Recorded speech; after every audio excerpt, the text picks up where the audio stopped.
Si tu es en train de regarder cette vidéo, c'est que tu t'apprêtes probablement à fixer tes tarifs. Et laisse-moi te dire un truc très simple, tu es à deux doigts de faire une erreur que 90% des coachs sportifs font, sans même s'en rendre compte. Peut-être que tu hésites entre 40 euros, 60, 80 ou un forfait mensuel.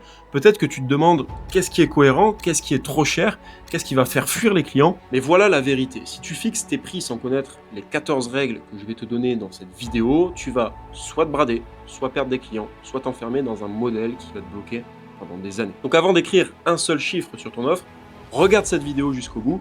Tu vas exactement comprendre comment penser ton prix, comment l'annoncer et surtout comment le structurer. On verra aussi les erreurs à éviter qui ruinent un business de coaching sportif. Si tu ne me connais pas encore, moi c'est Tom, je suis passionné de muscu depuis 2017 et diplômé d'un master en management commercial et marketing. Et après avoir géré des budgets publicitaires à plus de 6 chiffres par mois pour de grandes entreprises, j'ai décidé de mettre mon expertise au service des coachs sportifs en présentiel. Et depuis 2023, j'ai déjà accompagné des centaines de coachs à vivre pleinement de leur activité. Alors, plutôt que de te dire fais 60, 80 ou 100 euros la séance, je vais te partager 14 règles du prix. Ce sont des principes que tu peux garder toute ta carrière, ça va te servir quand tu débutes, quand tu voudras augmenter tes tarifs ou quand tu voudras restructurer complètement ton offre. Alors prends de quoi noter et essaie de voir à chaque règle, ok, est-ce que aujourd'hui je la respecte ou pas. D'ailleurs, si tu souhaites réserver une session stratégique avec nous, le lien est en description, on se fera un plaisir d'analyser ton activité pour 45 minutes. N'hésite pas à t'abonner également et à liker la vidéo si ce genre de contenu t'aide. On est parti.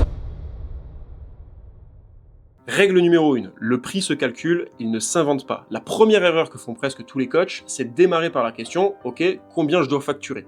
Ils vont voir ce que font les autres dans leur ville ou en ligne, ils prennent la moyenne et on va dire qu'ils se calent là-dessus. Le problème, c'est que ton prix, il devrait jamais être un point de départ. Ton prix, en fait, ça va être une conséquence. Une conséquence de quoi? De ton objectif de revenu, de ta capacité réelle à accompagner des clients sans forcément te cramer et de la valeur que tu vas apporter. Exemple tout simple, tu veux faire 3 000 euros par mois et tu peux gérer 10 clients correctement, la base c'est 300 euros par mois. Après tu vas enrichir ce prix-là avec la transformation que tu proposes, ton positionnement, ton suivi, tes preuves, mais la fondation, elle vient surtout de là. C'est un peu comme en muscu, tu choisis pas tes charges au hasard, tu pars de ce que tu veux vraiment gérer proprement et tu augmentes progressivement. Pour le prix, finalement, c'est pareil, tu pars pas d'un chiffre qui sonne bien, tu pars de ce qui est cohérent avec ta réalité. Règle numéro 2, ton prix envoie un message avant même que tu parles. Faut savoir que ton prix, il va raconter quelque chose de toi avant même que tu aies expliqué ce que tu fais. Le client, il se dit pas juste ok, c'est 40 euros, 60 euros, 100 euros, il se dit inconsciemment 40 euros, c'est un petit service simple, un peu comme une séance classique à la salle. 80 euros, ok, il y a un niveau dessus, ça doit être un peu plus structuré, et 300 euros par mois, il doit se dire ok, là on est sur un vrai accompagnement, ça a l'air sérieux. Ton prix, il agit finalement comme un signal de positionnement entre un produit vendu en vrac dans un bac et un produit Apple dans une boîte ultra clean. Techniquement, les deux, c'est des objets, mais le packaging, le prix et le contexte font que tu ne les perçois pas du tout pareil. Si tu vends des séances à 40 euros, t'envoies un message différent que si tu vends un programme structuré ou un accompagnement sur 12 semaines. Avant même de parler, ton prix, il a déjà posé un cadre dans la tête de ton client. La règle numéro 3, c'est pas ton prix qui remplit ton agenda. Ça, c'est sûrement la règle la plus importante à intégrer dès le départ. C'est pas ton prix qui remplit ton agenda, parce qu'il y a beaucoup de coachs qui pensent que si je suis moins cher, j'aurai forcément plus de clients. Mais si tu as 2 demandes dans le mois, que tu sois à 40, 60, 80 euros, ça va pas fondamentalement changer ta vie. À l'inverse, un coach qui a 20 opportunités qualifiées chaque semaine, il peut se permettre de tester des prix plus élevés, sélectionner ses clients, refuser les profils qui sont pas sérieux, et son agenda, finalement, il sera toujours plein. Ce qui remplit ton agenda, c'est pas le chiffre sur ton offre, c'est ton système pour attirer des personnes intéressées. Le prix joue un rôle, mais il vient après ton message, après ton offre, après ta stratégie pour générer des prospects, etc. Donc oui, cette vidéo, elle parle de prix, mais garde en tête une chose, si t'as pas de flux de demande, ton problème à court terme, pas forcément ton tarif, ok? Donc on y reviendra un peu plus tard dans la vidéo. La quatrième règle, c'est le prix bas attire les mauvais clients. Et ça, c'est mécanique. Si je devais résumer cette règle en une seule phrase, ça serait un client qui paye peu, investit peu de lui-même. C'est pas une question d'argent, c'est une question surtout de psychologie. Quand tu proposes des séances à 30 euros, à 40 euros, à 50 euros, voilà, ce que tu attires, c'est souvent des gens qui annulent au dernier moment, des gens qui cherchent le prix le plus bas, des gens qui changent de coach comme ils changent de salle, des gens qui font pas forcément le travail entre deux séances, etc.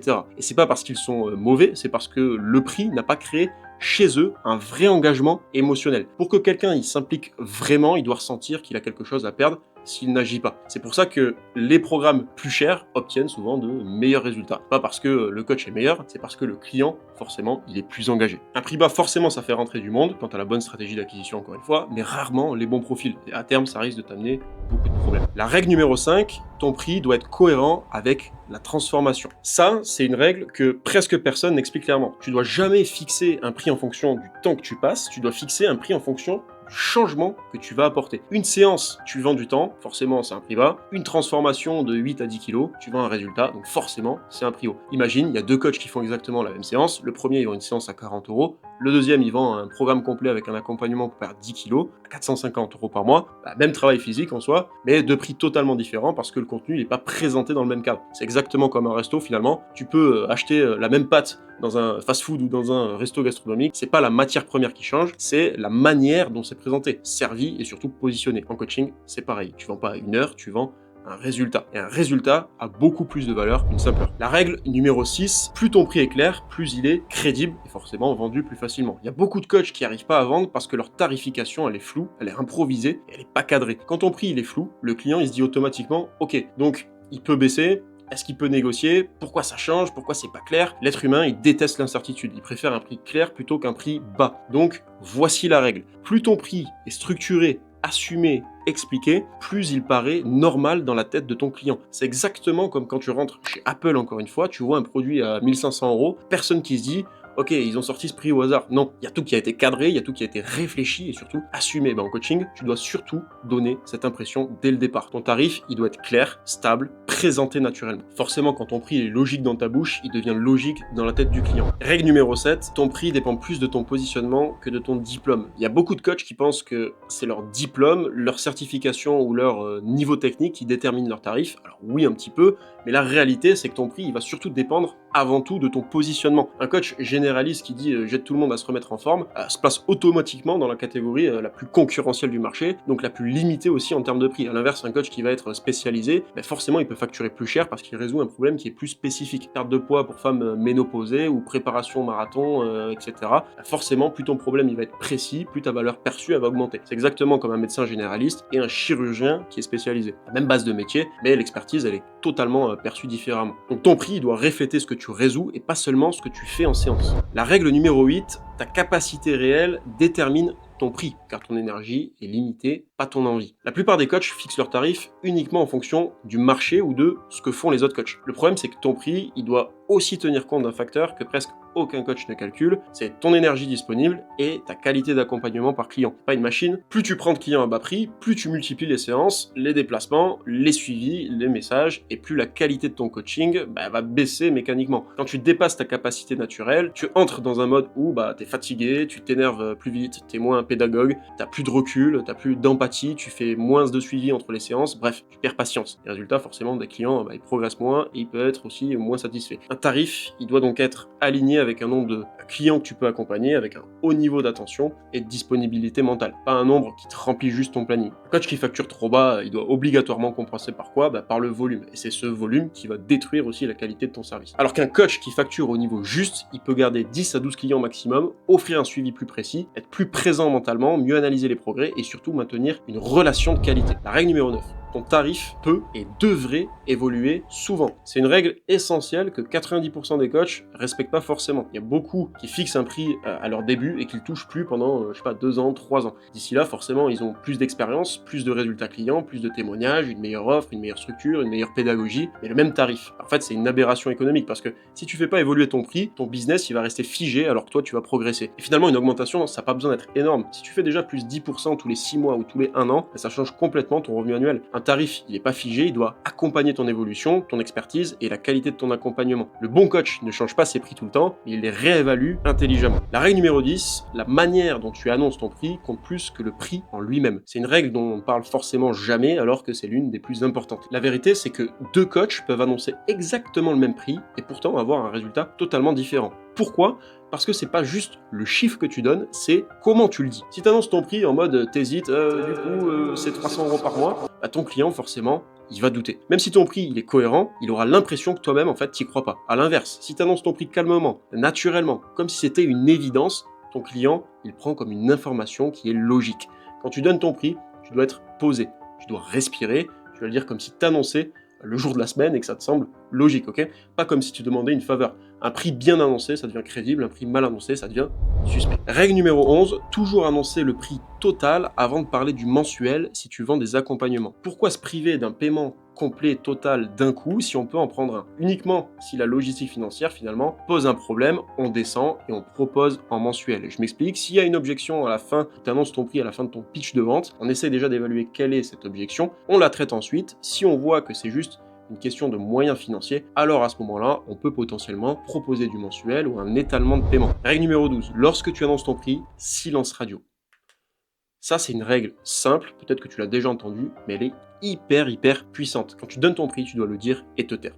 Le plus gros problème des coachs, c'est qu'ils donnent leur tarif et tout de suite derrière, en fait, ils vont commencer à s'expliquer, à s'excuser, justifier, broder, peu importe ce que tu fais. Alors, c'est 300 €, mais après, tu vois, il y a ci, il y a ça, et puis si jamais c'est trop, etc. Non, quand tu annonces ton prix, tu dois le dire clairement, calmement, et tu laisses la phrase vivre.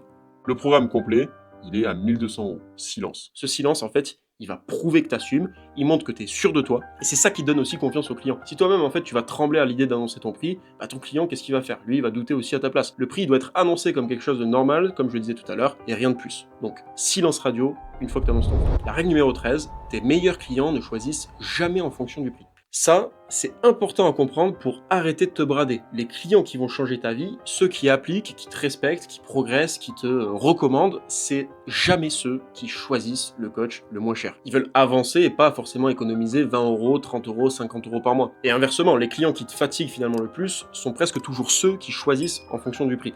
Quand tu comprends ça, tu arrêtes naturellement de courir après les personnes qui ne sont pas faites pour travailler avec toi et tu construis un business autour des bons clients, pas autour des clients qui veulent juste payer moins cher. La règle numéro 14, tu peux pas assumer tes prix si t'as pas un système pour attirer des clients. Je termine avec celle qui est pour moi la règle la plus importante. Tu peux pas assumer un prix cohérent si tu dépends de chaque prospect. Si tu as 3 personnes qui te contactent dans le mois, tu es obligé d'accepter tout le monde, de négocier, d'être flexible, d'avoir peur de perdre une vente. Mais si tu as un système qui t'amène finalement régulièrement des prospects qualifiés, tu peux choisir tes clients, garder tes standards, refuser les profils qui sont toxiques pour toi, maintenir tes tarifs et même voire les augmenter. Tu ne peux pas être libre dans tes prix si tu n'es pas libre dans ton acquisition. Et c'est pas une question de technique. Quand tu as des demandes chaque semaine, ton rapport au prix, il va changer complètement. Tu n'es plus dans j'espère qu'il accepte, tu es dans est-ce que finalement c'est un client qui est un bon fit pour moi. Et c'est à ce moment-là que ton tarif, il devient un choix et pas une stratégie de survie.